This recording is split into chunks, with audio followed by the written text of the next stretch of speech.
제가 상징적인 그림을 하나 그리고 설명드리고 싶어요. 예.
열왕기상 12장 13장은 이제 이스라엘이 왜 남북이 분열되었는가 그런 거 원인 그런 것들을 우리가 알아야 우리도 이제 신앙생활 속에서 탐욕을 갖지 않고 하나님 기뻐하는 그런 삶을 살아서 후회 없는 인생을 살았다 그렇게 고백할 수 있지 않겠습니까? 그런 부분을 공부하도록 이렇게 하겠습니다. 유산, 유산 이게 참 문제예요. 이게. 유산은 하나님의 말씀을 유산으로 하는 것이 가장 좋습니다. 하나님 말씀은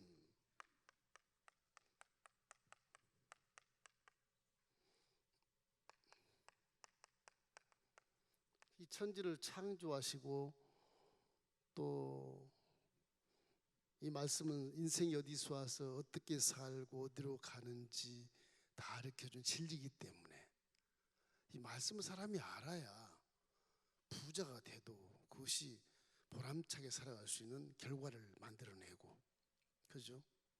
말씀을 알아야 사람을 사람답게 여기면서 대인관계에 결핍이 없고, 말씀을 알면 또 십자가 대속의 복음이 있으니까 그 복음으로 영혼이 잘된 같이 죄와 배척할 수 있고 질병도 치료받을 수 있는 길이 열리고 강건한 축복을 얻을 수 있고 영생 천국이라는 구원까지 얻을 수 있으니까 이 말씀이라고 하는 것은 어떠한 세상의 물질보다도 위치보다도 권세보다도 명예보다도 굉장히 중요한 것이라는 사실을 알아야 되거든요.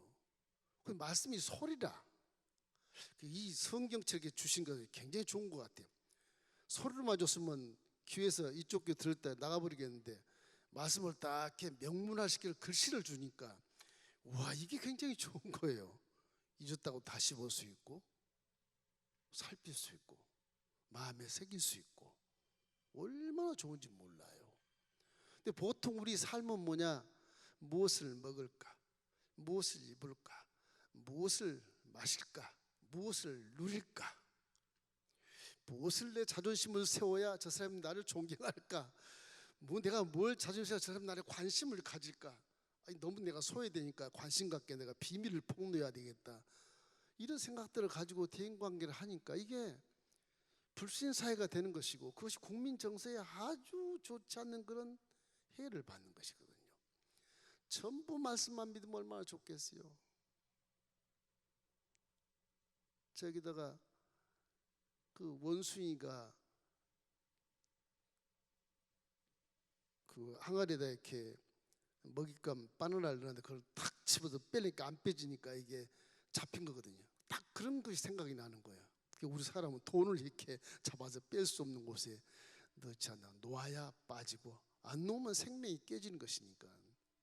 제가 그런 영상을 좀 제가 그려본 거예요. 이 사람이라는 물질로 성공하지 않습니다.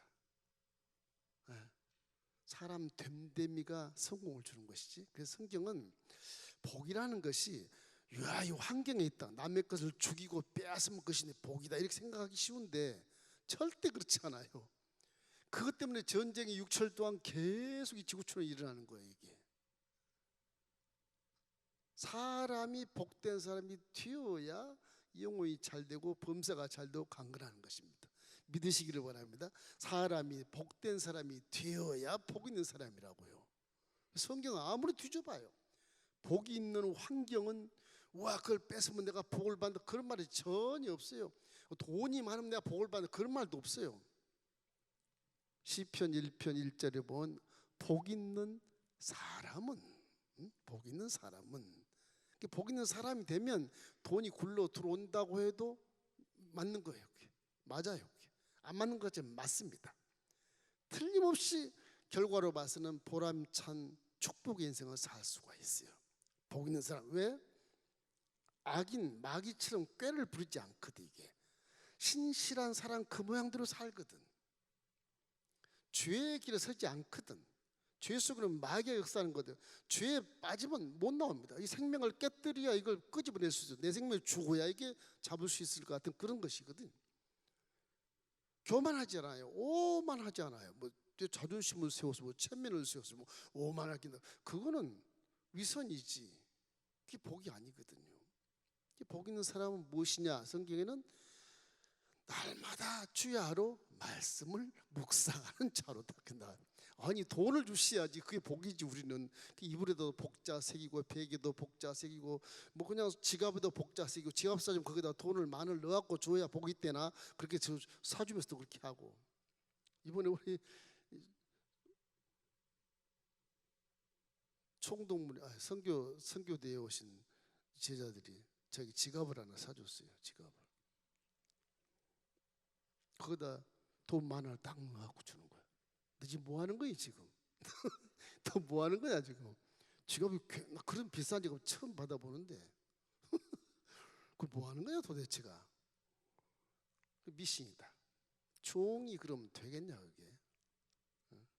만원짜리 내가 빼주고 따로 내가 차비 주고 그렇게 해서 지갑을 받았어요. 사람의 심리라는 게 그 현상 물질 세계에서 너무 이렇게 집착해 살다 보니까 그게 보이는 거예요. 하나님 말씀은 뒷전이고 예배할 때나 듣고 현실 생활은 전혀 필요 없고 이런 식의 개념으로 살다 보니까 이게 문제가 되는 것이거든요. 유산은 하나님 말씀을 주십시오. 선진국 가보세요. 그래서 우리는 지금 부자들 것을 막 뺏어다가 세금을 많이 바치고 그렇게 얘기를 많이 하는데 물론 그럴 수도 있죠. 우리 현상 세계에서.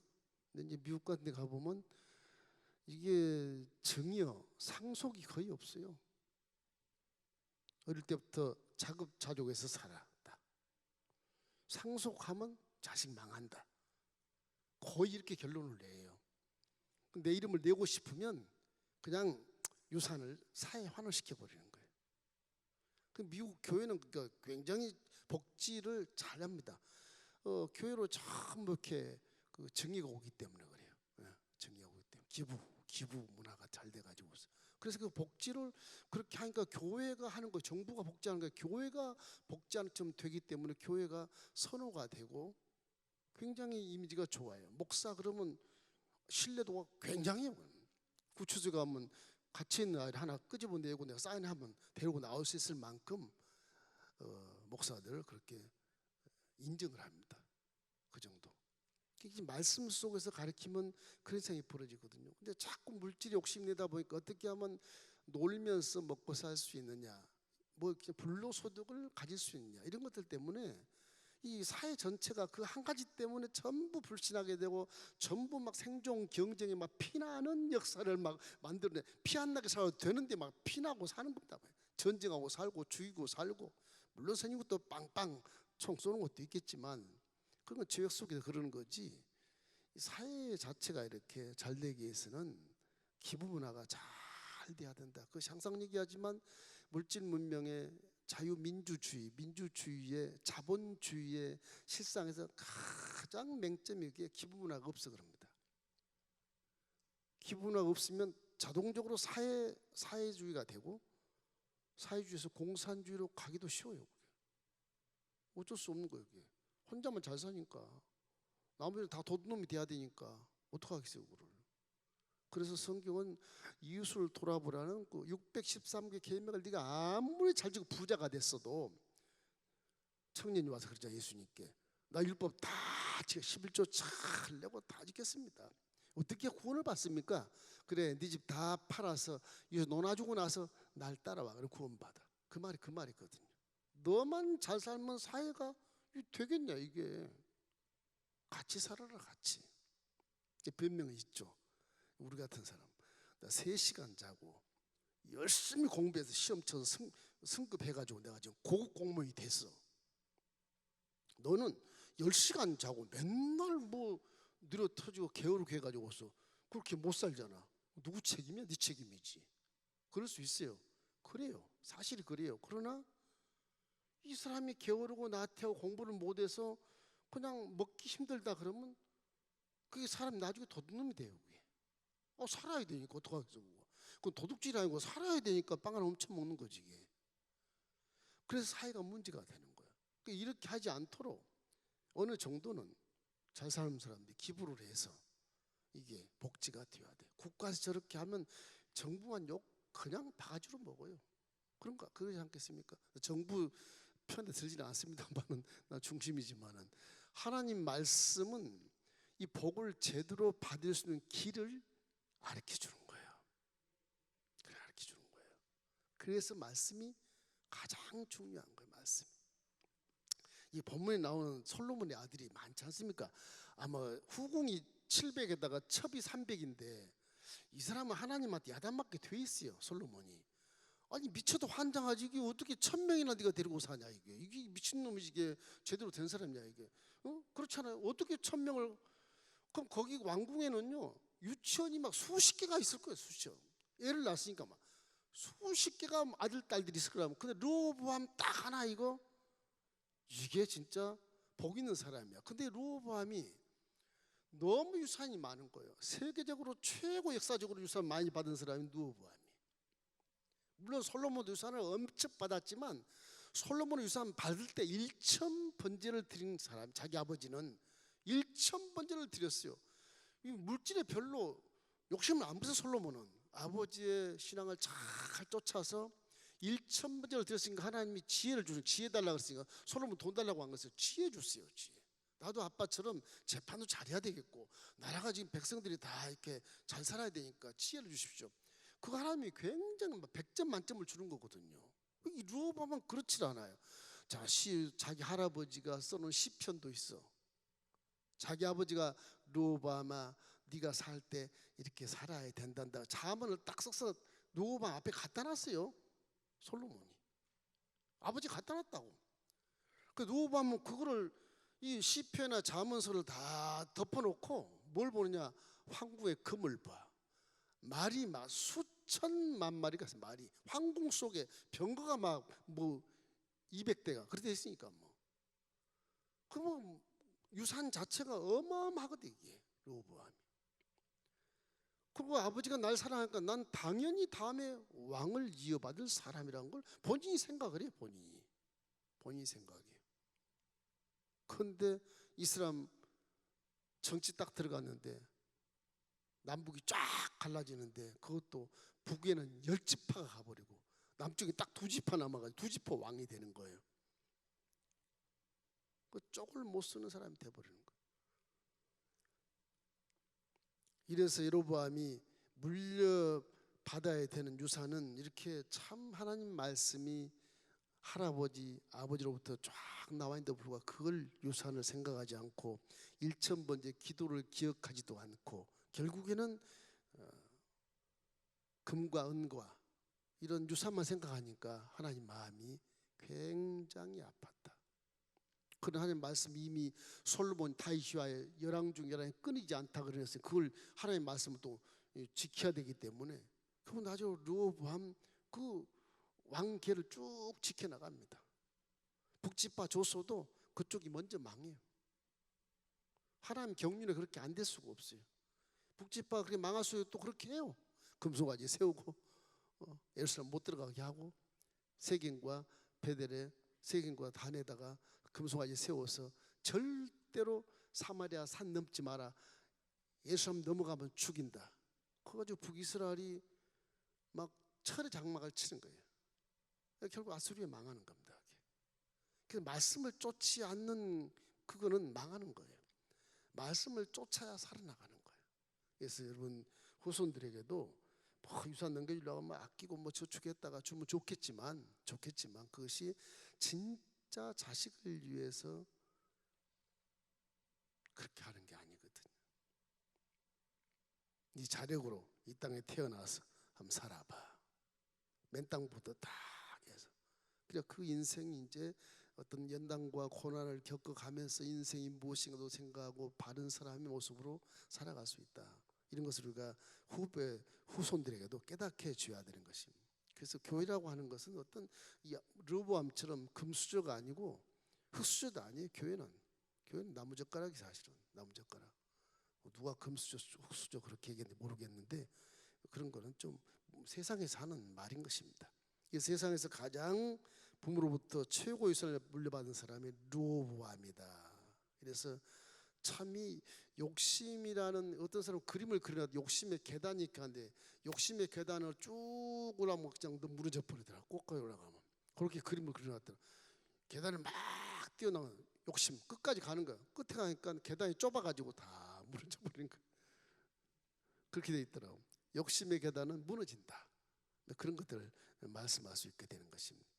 그래서 하나님이 솔로몬을 버리려고 했으나 그 가문이 워낙 솔로몬이 1000번째 드리고 그 어릴 때 너무너무 그 귀한 영광이라고 하는 것이 하나님 마음에 다 새겨져 있어서 하나님 솔로몬을 못 버려요. 그래도 네가 나를 그렇게 사랑하고 그렇게 기도했던 그때 너무너무 좋았다. 솔로몬 생전에는 저주를 안 해요. 그러니까 르호보암도 결국에는 나중에 열왕국의 2개로 논아지지만 결국 르호보암도 계속 왕위를 이렇게 이어서 남유다가 계속 생존하게 되는 것이죠.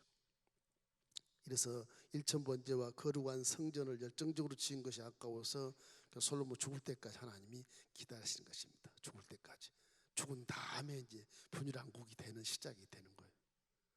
결국 하나님 계획이 뭐냐? 이제 시기심을 생기도록 신약에도 로마서 11장에 보면 유대인들이 시기가 나도록 이방인들을 구원하거든요. 바울을 통해서. 여기도 나와요. 시기심이 생기게. 그래 남유다 그래 니네들 다윗의 후손 좋아. 물론 내가 계속 존재하게 하겠지만 시기나 10지파를 줘버리는 거. 지난 시간에 얘기했던 그 아이야 선지자가 새 옷을 딱 입고 옷을 쫙 찢어가지고 옷을 12개로 찢어가지고 10개를 여로보암에 주자. 여로보암 뭐 그냥 노역의 어떤 그런 십장 같은 사람인데 그 사람을 주는 거. 물론 용사라는 말이 성경에 있습니다만은 여로보암에 줘. 네가 왕이 되려 할 지파. 그게 들통나갖고 이제 애국으로 피난을 가거든요. 솔로몬이 죽이려고 그러니까. 솔로몬 죽을 때까지 안 와요, 여러분. 이 본문에 이제 와요. 본문에 와가지고서 이제 반란을 일으켜요. 이스라엘 백성들하고 또 함께 와서 여로보암이 우리 왕이 돼달라고 그렇게 얘기를 해요. 그래서 예루살렘까지 오지 않고 세겜에 와요. 세겜에. 갈릴리호수가 있으면 이제 요단강이 흐르고 사이가 이렇게 있어요. 예루살렘이거든요. 세겜이에요. 세겜. 세겜은 북이스라엘이에요. 예루살렘. 이 세겜. 이게 북이스라엘 열지파가 열지파. 이게 북왕국이라 그래요. 북왕국. 처음에는 이것이 북왕국이란 말이 뭐 에브라임 지파가 굉장히 강해서 에브라임 왕국이라고도 하고요. 또 이제 북이스라엘이라고도 하고요. 똑같은 얘기입니다. 성경에 이해하지 못한 부분도 이런 부분, 북왕국 에브라임이 다 북이스라엘 얘기야. 북이스라엘. 나중에 북이스라엘로 이제 나라 명칭이 정해지고 이쪽은 남유다 왕국으로 돼요. 이 유다라는 이 말이 다윗 소송이라서 이게 여기에 거슬리는 거예요. 자꾸 거슬려요. 유다 왕국의 다윗이 우리에게 유산 중에 뭐 있냐 그렇게 막 얘기하는 거예요. 여기 이제 베냐민이 딱 들어가요. 베냐민 이쪽 베냐민 지파인데 베냐민 하나 들어가요. 베냐민 지파가. 그래서 두 지파가 남왕국을 이루어요. 여기 레위 지파가 이제 플러스에 들어갑니다. 레위 지파는 하나님을 경외하는 지파, 제사장들이 나오고 제사장들이. 그 르호보암 당시에는 왕을 세울 때 이상하게 바뀌어요. 방법이.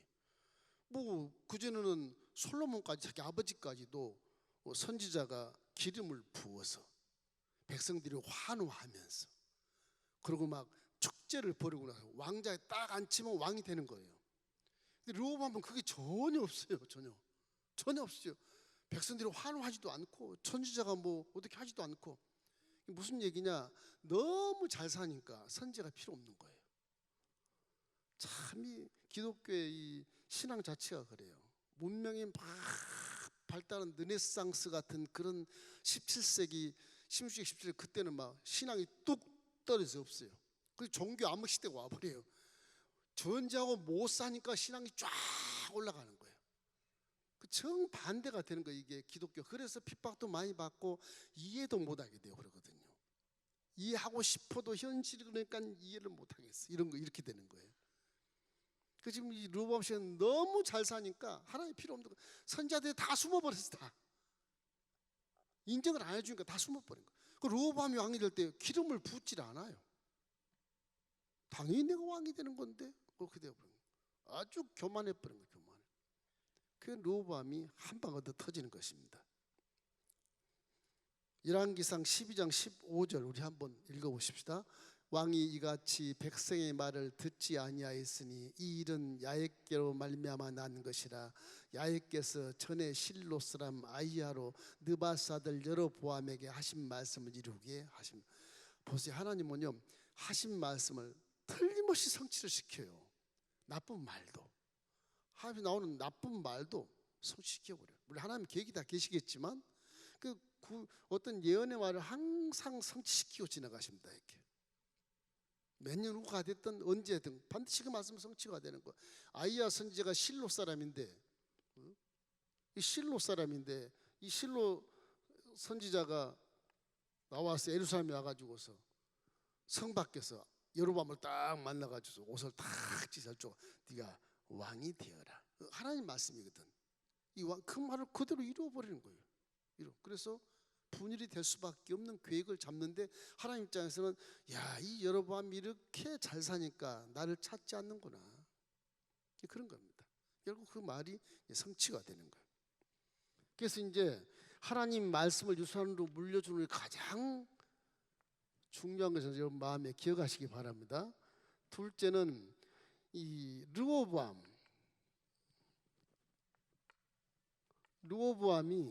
솔로몬 아들인데 르호보암이 강경책을 써요. 강경책. 강경책을 사용해요. 너무 잘 사니까 이제 부족한 것이 없거든. 르호보암이 먹고 살고 다 왕궁이 뭐 그냥 뭐 풍류와 뭐 주색으로 뭐 쫙 깔렸는데 뭐 부족할 게 뭐 있겠습니까? 이 르호보암이 강경책 왕이 올라서 이게 나한테 기름 붓지도 않고 백성들이 환호 안 해도 상관없어요. 보좌에 앉아있기만 된다. 이래서 이제 열왕기상 이제 오늘 첫 장에 12장 1절에 이렇게 나와 있어요. 르호보암이 세겜으로 갔으니 이는 온 이스라엘이 그를 왕으로 삼고자 하여 세겜에 이르렀습니다. 이 말은 이스라엘 백성들이 그래도 북이스라엘 이 열 지파가 르호보암을 왕으로 삼기 위해서 예루살렘으로 오는 게 아니고 세겜으로 오시오. 그렇게 자기 지역으로 오라 그래요. 여기 이제 르호보암도 애굽에서 왔어. 백성과 함께 이 르호보암을 왕으로 세우기 위해서 오라 그래서 르호보암이 갔죠. 난 당연히 왕인데 그러고 가는 거예요.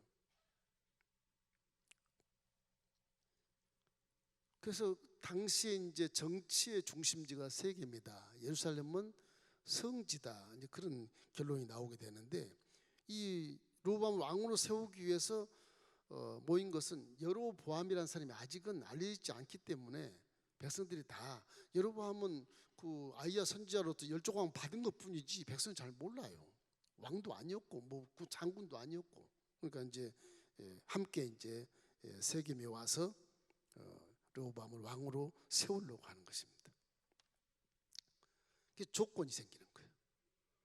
세우는데 우리에게 솔로몬 식탁이 너무 힘이 듭니다. 뭐 하루에 막 양을 100마리 잡아야 되고 황궁에서 막 그렇게 많은 양에다가 뭐 엄청나게 만찬을 하루 세 끼를 그렇게 하니까 막 그거 견딜 수가 없는 거예요. 세금을 또 너무너무 많이 걷어. 부유한데도. 그러니까 당시의 선지자가 말하면 솔로몬은 부유했고 백성은 가난했느니라. 그렇게 결과가 그렇게 나와요. 솔로몬이 그때부터 이제 하나님께 미움을 받기 시작하는 거예요. 세금 많이 걷어. 그것도 뭐 성전 짓고 뭐 성전은 꼭 짓지 이제 명분이 돼야 되니까 궁도 짓고 첩의 궁도 짓고 뭐 그냥 후궁대 궁도 짓고 하다 보니까 이게 노역이 너무 심한 거예요. 그래서 결국은 이 북이스라엘 열 지파가 모여서 이 세 가지를 좀 낮춰라 좀. 식탁도 좀 양 100마리 잡지 말고 한 10마리 잡는다든지 그렇게 되지 않겠느냐. 다 쓰레기인데 그렇게 하고 세금도 적게 걷어달라. 노역도 좀 풀어달라. 이제는 아버지 때 너무 그렇게 심하게 했지 않냐. 그러니까 아버지가 망할 수 있을 밖에 없는 그런 무렵에 이 아들이 왕이 되다 보니까 이 아들은 모르고 그냥 금방석에 앉아 있으니까 시킨 대로 해. 그렇게 하면 되겠지. 그렇게 생각했는데 이런 조건이 생기는 거예요. 그래서 그럼 3일만 기다려봐. 이 르호보암이 세겜이 좀 있지만 조금 불안한 겁니다. 이거 봐라. 그 이제 아버지 때 솔로몬 아버지 때와 할아버지 다윗 때 열심히 충성했던 신하들을 만나요. 노인들을 다 만나서 여차여차해서 내가 세겜에 왔는데 지금 당신들은 아버지 때 할아버지 때 훌륭하신 신하들이니까 한번 묻겠어. 내가 어떻게 정치를 했으면 좋겠어. 그러니까 이 노인들이 그래 솔로몬은 참 정치는 잘하긴 했는데 너무 노역이 심하고 너무 세금도 많이 걷고 식탁이 저게 백성과 관계는 엄청난 차이가 나니까 아방궁이 돼버리니까 이건 백성들이 지금 원망하고 있으니 당신이 왕이 되거든. 백성들을 섬기면서 그래 잘해야 된다. 그랬어요. 알겠습니다. 그럼 가서면 될 텐데 젊은 신하들을 만나는 거야. 젊은 정치인들을. 또 젊은 애들이 만나니까 젊은 애들은 뭐라 그러느냐. 이제 자기들이 이제 앞으로의 왕권을 잡아야 되지 않습니까? 르호보암과 함께. 뭐라 그러냐. 젊은 애들은 솔로몬 왕께서는 채찍을 들었으나 당신은 정갈을 들어서 내리쳐야 됩니다. 처음부터 쫙 잡아야 됩니다. 그렇게 얘기하는 거예요. 그게 르호보암의 힘이 된 게 뭐냐. 르호보암이 지금 두렵거든요. 좀 두려워요. 아버지가 지난 지혜도 없고 그저 뭐 전쟁도 안 해보고 아무것도 안 해본 사람, 그냥 아방궁 금방 속에 사는 사람이었는데 이거 뭐 어떻게 할 줄 모르는 거고. 그래서 노인들 말과 젊은이들 말 사이에 마음에 탁 부딪힌 게, 젊은이들 마음이 같은 젊은이로서 딱 부딪히거든. 그래, 첫 번째 내가 잘해야 되겠구나, 이거 꽉 잡아 눌러놔야 되겠구나. 왕위가 흔들릴지 모르니까 사정없이 강경책을 쳐서 꼼짝 못하게 하고 더 노역을 시키고 더 세금을 많이 걷어야 되겠다, 이런 생각을 하는 겁니다. 이래서 결국 이 이스라엘이 양분되는 결과를 만들어내게 돼요. 백성들이 다 박수치지 않고 환호하지 않으니까. 그래, 이 리더라고 하는 것은 자기가 책임을 져야 한다는 생각을 반드시 가져야 되는 것이거든요. 사람이 좀 목회해봐도 뭐 처음부터 뭐 당회장이라 그래서 막 교회 율법을 톡 중시해가지고 뭐 야단치고 막 율법적인 설교를 하고, 그걸 죄를 지어서 성전 어떻게 들어와 나가 막 야단치고 하면 다 도망가 버리잖아요, 그죠? 그 강경치 가면 다 도망가, 사람이라는 게. 지금 현실에도 힘든데 그냥 또 왕궁에서 또 난리를 치면 우리 살 수 없구나, 다 도망가죠. 교회에서 율법을 내리치면 그 율법에 안 당한 자가 누가 있어요? 그럼 복음이란 건 율법으로 치는 게 아니에요. 복음은 율법을 뛰어넘어서 용서해 주고 새로운 삶을 살라고 하는 계시이기 때문에 교회에서는 율법으로 치는 게 아니에요. 아는 거예요. 전부 이루하고 힘을 주고 용서해 줘서 거듭나게 만들어 주는 것이거든요. 그걸 은혜라 그러거든, 은혜. 우리 은혜 때문에 살지 무슨 율법을 지켜 삽니까? 지금 은혜 때문에 살고, 저와 여러분이 다 은혜 때문에 사는 거예요. 그러니까 뭐 야단쳐 봤자 성도들이 졸기는 하지 말씀이 안 들어와. 야단치면 오늘 또 틀려 먹었다, 은혜 받기 틀렸네, 야단만 받고 가네, 에이 큰 소리만 치는구나, 그럼 그냥 가요. 남는 게 없어요. 큰 소리 안 쳐도 귀에 새록새록 새겨지면 스스로 표현해요, 스스로. 여러분과 제가 15년 가까이 지금 만나잖아요. 처음에 와서 제가 실망을 엄청 했거든요. 엄청 했어요, 엘림성전에 대해서. 온 사람들끼리 싸우고 막 큰 소리 치고 이거는 난 깜짝 놀라서 처음에 왔을 때. 그 말씀을 모르더라고.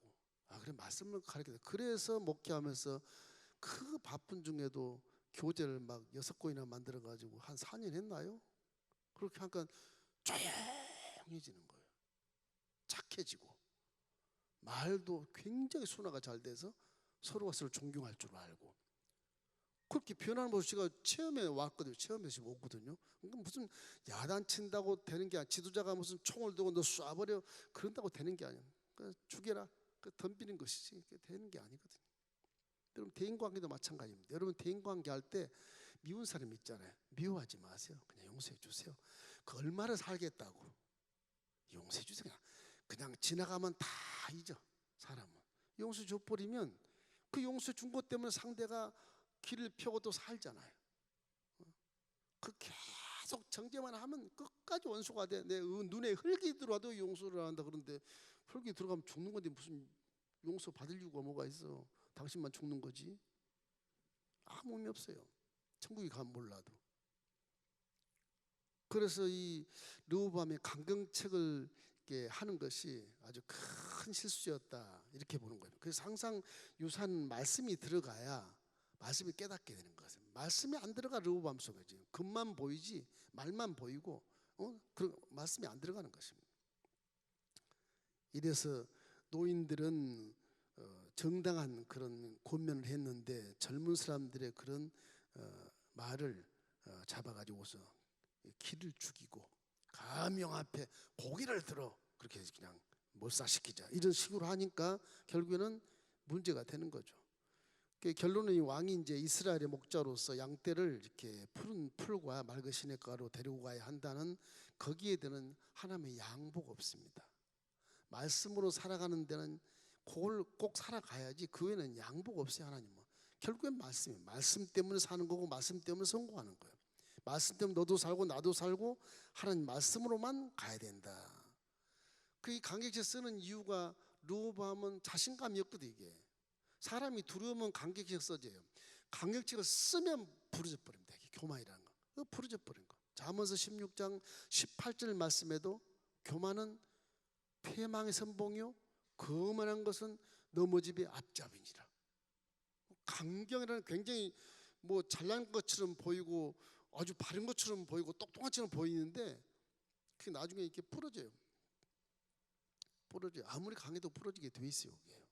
그리고 친구가 사라져요. 하나 둘씩 사라져버려요. 그 왕따가 되는 거 스스로가. 이래서 강경책이라고 하는 것은 교만을 얘기하는 것인데 르호보암에게 교만한 방장 그런 내용은 잘 나타나지 않지만 추상적으로 생각을 해보세요. 상상해 보세요. 그 환경이 어떤 환경인데 감히 왕자 자기 왕에게 누가 대들어요?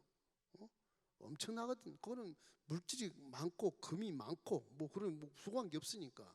그래서 말씀은 있으면서도 깨닫지 못하는 거예요. 그 부자가 되면 더 될수록 말씀을 많이 묵상해야 됩니다. 물론 가난해도 말씀을 더 묵상해야 되겠지만 가난할 때는 많은 걸 깨달아요. 왜? 기도를 하니까 많은 걸 깨닫게 돼요. 스스로. 부자가 되면 기도 안 해요. 기도 안 한다고. 신앙이 안 자라요. 그렇다고 부자 되지 말라는 것이 아니에요. 부자 돼서 말씀을 깨달아서 많이 구제하고 헌신하고 더불어 살아가는 마인드를 가지고 살면 주라 그리하면 줄 것이 더 후이되 흔들어 넘치게 하면 더 부자가 된다는 것이죠. 할렐루야. 부자 되는 걸 막지는 않는 겁니다. 그게 부자 되는 건 좋은 거예요. 이웃 사람을 다 함께 살아갈 수 있기 때문에 그런 거예요. 자, 그래서 이제 요람에 이제 반란이 나와. 반란을 이거를 어떻게 해야 되나? 반란을 이렇게 좀 잠재우려면 어떻게 해야 되겠느냐? 이제 그런 것. 이게 강경책 때문에 반란이 나오는 것이거든요. 반란이. 그래서 반란을 평정해야 된다.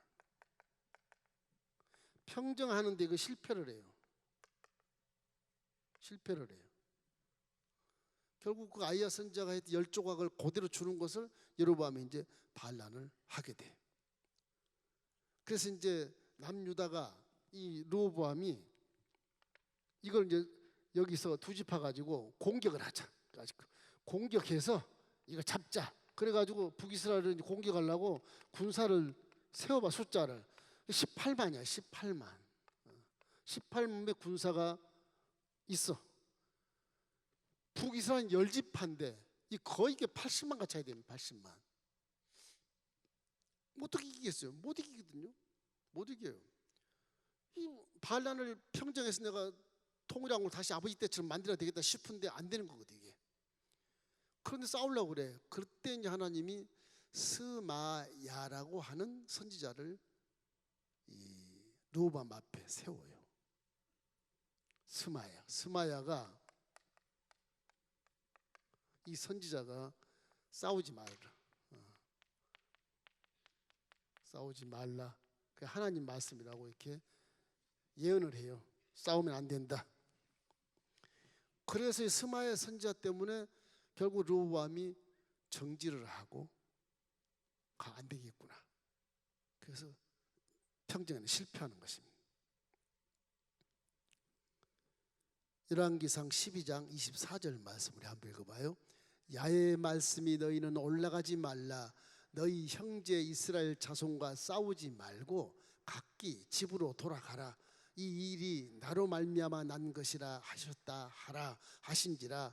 그들이 야훼의 말씀을 듣고 그 말씀을 따라 들어갔더라. 이제 하나님 말씀을 들은 거예요. 르호보암이. 그러니까 돌아간 거예요. 저거는 스마야에서 나타난 것도 다 하나님의 뜻이에요. 여로보암 앞에 이 아이야가 나타난 것도 다 하나님의 뜻이고, 이제 14장에 가보면 이거 속이는 놈이 나와요. 또 거짓 선지자가 또 진짜 선지자가 또 13장 안에 나와요. 이게 사실은 근데 시간이 있어 못하지만 이게 나중에는 결국 하나님 뜻대로 가는 거예요. 왜? 하나님 뜻이 분열왕국을 만들기 위해서 갈 수밖에 없는 거예요. 당분간. 그 북이스라엘은 싹 전멸해버려. 나중에 다 싹 전멸해버리고 다윗 후손만 쫙 나가게 돼요. 왜 그러냐? 거기 근거가 다 있어요. 여로보암이 이제 북이스라엘 왕이 되지 않습니까? 왕이 됩니다. 이 르호보암은 이렇게 그 사태의 심각성을 모르고 이렇게 결국은 한번 그 감독을 보내봐요. 여기서 아도람이라고 하는 감독을 이스라엘에 보내요. 이놈들 죽여버려요. 그래서 전쟁을 하려고 했던 것이거든. 그런데 결국은 이 스마야가 나타나서 하지 마라 그렇게 돼서 결국은 전쟁을 못 하게 됐어요. 이제 늦게나마 르호보암이 이렇게 전쟁을 안 하는 것이 그래도 남유다의 좋은 일이라 그렇게 된 것입니다. 하나님이 말씀 속에서 이렇게 순종 안 하면 촛대로 옮겨버리겠다 하는 그런 말 있잖아요. 그런 것처럼 촛대를 잠시 옮기는 게 북쪽으로. 왜? 시기나게 하기 위해서. 신약에서도 로마서 11장에 유대인들 선민들을 시기나게 하기 위해서 이방인에게 눈을 돌려버려 하나님. 그 봐라, 유대인들이 이게 발전이 안 되는 거예요. 돌려버려. 모든 복음이 다 세계에 편만하게 전해졌지만 지금 유대인은 당장 선민한 유대인들은 지금 기독교가 13%도 안 돼. 지금 13%도 이스라엘 지금 막 전쟁하잖아요. 그 안에 암적인 존재 블레셋이 계속 있어가지고 지금도 전쟁하잖아요. 무섭습니다. 팔레스타인 블레셋들이 2,000개가 1,000개가 미사일을 이스라엘 지역에서 미사일을 쏴요. 장벽 넘어서 이렇게 쏴요. 1,000개 쏟아 부르면 뭐 예루살렘 박살나잖아요. 근데 이스라엘은 미사일 반격을 하는데 공중에 다 폭파시켜. 90%를 다 폭파시켜 버리고 10%만 땅에 떨어진 거예요. 그래갖고 보복을 해. 막 그 빌딩을 다 그냥 쳐부셔버린 거다. 무서워요, 이스라엘이. 그 정도로 그 국방에 튼튼한 나라입니다. 국방 튼튼한 나라. 이스라엘 망할 수가 없는 나라에 무서운 나라입니다. 블레셋이 아무리 뭐 그들을 공격해서 같이 살지만 장막 쫙 널고 그냥 공격해도 전멸해요. 블레셋은 전멸하게 되어 있어요. 그만큼 또 뭐 잘못 살고 이스라엘은 잘 살기 때문에 국방이 너무너무 튼튼하거든요. 그게 뭐냐? 신앙이에요. 유대인이지만 하나로 똘똘 뭉쳐서 말씀만 딱 받고 가는 그 사람들은 지금도 수염 길고 머리를 몇 가닥을 따, 이것도 다 율법이 나와요. 머리 몇 가닥을 따야 된다. 모자는 반드시 쓰고 그 제복을 짝 선생복 올리고 지금도 그러고 다 지금도 그 GMP가 4,600불이에요. 4,600불. 우리나라보다 훨씬 잘 살아요. 근데도 옛날 그걸 그대로 입고 살아요. 초대교회 그대로. 신기해요. 불편할 텐데도 하나님 말씀을 그대로 따른다는 개념에서 입고 있는 거예요. 근데 이상하게 그 사람들 예수를 안 믿어요. 그 참 아쉬워요. 예수 믿으면 그 신앙의 교훈이 굉장할 텐데 그 사람들 유대교회가 예수를 믿고 전 세계 우리 기독교 함께 합친다면 대단한 일을 할 것입니다. 아마 기독교인들 그 본을 받아서 신앙생활에 철저할 거라고. 그 단합이 잘 될 거고 그럴 거예요. 공격은 막 10배를 막 그냥 원수를 갚는 식의 그런 적과의 싸움, 마귀와의 싸움에서 그들은 굉장한 그런 위력을 과시하고 있거든요. 자, 이래서 북왕국의 이제 시작, 분열왕국. 네 번째 이제 분열왕국. 결국 분열왕국이 돼요. 분열왕국. 이 왕은 이제 여로보암이죠. 여로보암이 왕이 돼요. 왕. 이게 아주 웃기는 게요. 여로보암이 물론 뭐 많이 배우진 않은 것 같아요. 용사라고는 돼 있는데 그 궁정 지을 때 감독이다, 감독. 그런 사람이 굉장히 성실하고 아주 왕을 장군같이 대주 그런 현상의 사람인데 모습인데 이 사람이 결국 아이야 선지자를 통해서 10지파를 내가 주겠다 했으니까 이 아이야 선지자의 말을 그대로 믿는 거죠. 결국은 줬어요. 아이야 선지자 때문에. 아이야 선지자는 신뢰 있는 사람인데 이 아이야가 결국은 이게 그대로 된 거예요. 됐을 때 여로보암이 어떤 정책을 쓰려고 그러면 이제 세국 정책을 써요. 딱 3파선 딱 막아버려. 3파선에서 쫙 막아버려. 북이스라엘과 남유다는 남남이다. 이렇게 나와요. 남남이다. 그래서 요 세겜에다가 단을 세워요. 단. 금송아지. 왜? 예루살렘에 하나님이 계시고 그다음 너희들만 신이 있냐? 원수가 됐으니까 이제 금송아지를 세우는 거예요. 단이라고 하는데 이 갈릴리오스 북방에 이제 단이 있어요. 단. 여기도 금송아지를 세워. 제단을 세워. 두 가지 세워가지고서 이 갈릴리오수 북방에서 내려온 사람들도 금송아지 제단에 숭배해야 내려오고 밑에는 이거 못 가요. 밑으로 못 가요. 그래서 태국진에서 딱 치는 거예요. 완전히 처음부터 여러보암이 말씀을 몰라서 그런지 이단이 되어버려. 이단이 금송아지를 해서. 그때는 금이 많았던가 봐요. 금송아지를 만들어서. 결국은 이래서 이스라엘이 이렇게 백성들이 이렇게 남유다와 교통하지 않게 제사장을 누구 세웠냐? 리지파를 세운 게 아니에요. 리지파 다 숨어버렸으니까 전부 남쪽으로 왔을 겁니다. 리지파 다 숨어버리고 일반 백성을 제사장을 세워요. 임명해가지고서. 그냥 완전 이단이죠. 이제 완전 이단. 이 북왕국이라는 게 나중에 뭐 여러분 뭐 그 아하방 같이 악한 들 있지 않습니까? 뭐 시돈에서 여기 시돈에서 이제 부인을 데려오고 해서 들어가지고서 아세라신, 바알신 전부 그게 이제 혼합된 게 이제 이것 때문에 혼합된 거. 여로보암이 잘못해서 하나님 성전을 세웠더라면 차라리 어떻게 할지 모르죠. 근데 이게 또 하나님 뜻 같아요. 하나님 뜻 같아요. 먼저 멸망시키기 위해서, 멸망시키면서 남유다를 깨닫게 하기 위해서 그렇게 한 것 같아요. 하나님 뜻이에요. 성경 읽어보면 그래요. 야, 무섭구나. 이거 10지파도 하나님 백성이었는데 가나안 땅 들어와서 기업을 주셨는데 왜 이러시지? 질문이 딱 떨어지는 거예요. 저 이후로 계속 북이스라엘과 남유다는 상종을 못해요. 아방 시절에 잠깐 여호사밧하고 남여호사밧 왕하고 이렇게 혼인동맹을 맺어가지고서 여호사밧 아들하고 아합의 딸하고 결혼을 시켜요. 잠깐 그때 동맹이 돼요. 그건 이제 남유다 여호사밧이 북왕국의 굉장한 그런 강력한 군대 힘을 믿고 동맹을 한 거거든요. 그 당시는 주위에 뭐 아람이랄지 암몬이랄지 모압이랄지 에돔이랄지 애굽이랄지 쳐들어오지 못하게 했으니까 그때는 상당한 그런 국가 안보에 좋은 영향을 끼쳤어요.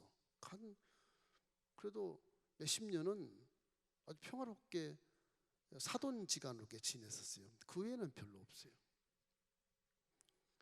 이래서 여로보암이 저렇게 시작 자체가 아주 우스꽝스럽게 시작을 합니다. 열왕기상 12장 27절 29절 읽겠습니다. 만일 이 백성이 예루살렘에 있는 야훼 성전에 제사를 드리고자 하여 올라가면 이 백성의 마음이 유다 왕 된 그들의 주 르호보암에게로 돌아가서 나를 죽이고 유다의 왕 르호보암에게로 돌아가리로다 하고 이에 계획하고 두 금송아지를 만들고 우리에게 말하기를 너희가 다시는 예루살렘에 올라갈 것이 없도다. 이스라엘아, 이는 너희를 애굽 땅에서 인도에 올린 너희 신들이라 하고 하나는 베델에 두고 하나는 단에 둔지라. 제 금송아지를 두고, 왜냐하면 르호보암께로 다 내려가면 자기는 죽게 생겼거든. 그러니까 아예 그냥 하나님 신을 없애버리고 새로운 신을 만든 거예요. 이게 아주 뭐 여로보암이 아주 실수뿐 아니고 잘못된 거죠. 이게 전혀 잘못된 거죠. 이래서 결국은 하나님의 사람이 한번 나타나요. 단에 한번 나타나요. 아니 제사장도 아닌 백성이 제사장 하면서 분향을 딱 하거든. 금송아지 놓고 하나님의 사람이 북에 딱 갔어. 그거는 아니니라. 그래서 거기에 여로보암이 있었어요. 그렇게 제사한 게 아니야. 여로보암이 이게 이 종교가 이렇게 남쪽으로 담게 되면 지가 죽으니까 안 되겠거든. 좀 잡아라. 잡아라 딱 해서 손이 굳어버린 거예요. 굳어버린 거예요. 성이 말랐다고 했는데 손이 마비가 돼버린 거예요. 그러니까 그거 봐라. 하나님이 저주하느니라. 그러니까 여로보암이 사람 마음이 얼마나 감사한지 몰라요. 하나님 사람한테 내 손을 좀 온전케 해달라. 그래, 내가 온전케 해주마. 그 기도해서 온전케 해도 다시 손이 돌아와요. 그러니까 이 여로보암이 왕이 됐지만 그 하나님의 사람을 동요를 해서 야, 나와 같이 왕궁으로 가자. 북이스라엘 함께 살자. 못 산다. 떠나가 버리죠. 그런 체험을 했는데도 정책상 계속 지금의 김정은처럼 공산주의냐 이런 주의를 가지고 계속 이 서민들을 이렇게 하나님 못 믿게 하는 그 이단 교주가 돼버린 거죠. 그런 현상이 지금 나와요. 열왕기상 13장 2절 3절에 그만 나올 겁니다. 하나님의 사람이 제단을 향하여 야훼의 말씀으로 외쳐 이르되 제단아 제단아 야훼께서 이와 같이 말씀하시기를 다윗의 집에 오시라 이름하는 아들을 낳으리니 그가 내 위에 분향하는 산당 제사장을 내 위에서 제물로 바칠 것이요 또 사람의 뼈를 내 위에서 사르리라 하셨느니라 하고 그날에 그의 징조를 들어 이르되 이는 야훼께서 말씀하신 징조라 제단이 갈라지며 그 위에 있는 재가 쏟아지리라 하며 그 재가 막 쏟아졌거든. 그 사람 얘기하니까 제가 나중에 이제 요아스가 산당을 다 이제 쳐부십니다. 나중에 열왕기에 가면 열왕기가 요아스 왕이 다 그냥 산당을 제거해버리는 그걸 이제 나중에 저 말씀에서 이렇게 또 성취가 되는 거예요. 한참 몇백 년 뒤에요. 그래서 이제 여로보암이 하나님 사람과 함께 하지 않고 떠나버렸다. 이 믿는 사람은 세상 밖에 상송하지 않고 떠나야 된다고 하는 것을 우리 가르치는 거예요. 열왕기상 13장 33절로 34절 읽겠습니다. 여로보암이 이 일 후에도 그의 악한 길에서 떠나 돌이키지 아니하고 다시 일반 백성을 산당의 제사장으로 삼되 누구든지 자원하면 그 사람을 산당의 제사장으로 삼았으므로 이 일이 여로보암의 집에 죄가 되어 그 집이 땅 위에서 끊어지지 멸망하게 되니라. 끊어져서 멸망하게 되니라. 원래 제사장은 출애굽부터 시작해서 네 지파가 다 하게 돼 있거든. 네 지파가. 요즘에도 뭐 셋은 뭐 그런 문제 삼는데 전혀 문제가 없는 거예요. 그 이게 이 세습이라는 게 그 레인들은 성경에 그런 말이 없어요. 레인들만 여호와 언약궤와 가장 가까이 봉사하며 이동하며 그다음에 성막을 설치하며 성물을 옮기며 다 그런 걸 하거든요. 다른 지파는 안 해요.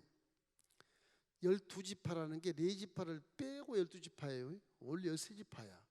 4지파를 빼고 12지파예요. 그 12지파는 다 4지파의 제사장들이 있어야 돼. 그 지역마다 다. 여기도 다 있었어요. 10지파가 다 있었어요. 에브라임 지파나 아셀 지파나 스불론 지파나 뭐 또 그 납달리 지파나 므낫세 지파나 다 갓 지파나 전부 다 이게 제사장들이 있었어요. 다 4지파들이에요. 지금 북이스라엘에 여로보암 왕이 되면 싹 숨어버 다 숨어 나타나면 죽어야 되니까. 왜냐하면 사상이 다른데. 사상이 따라 죽어야지. 왕명을 따르지 않으니까 죽는 거죠. 다 숨어버리는 거예요. 그 숨는 것이 수백 년이겠지만 결국 나중에 엘리야나 엘리사가 탁 나타나요.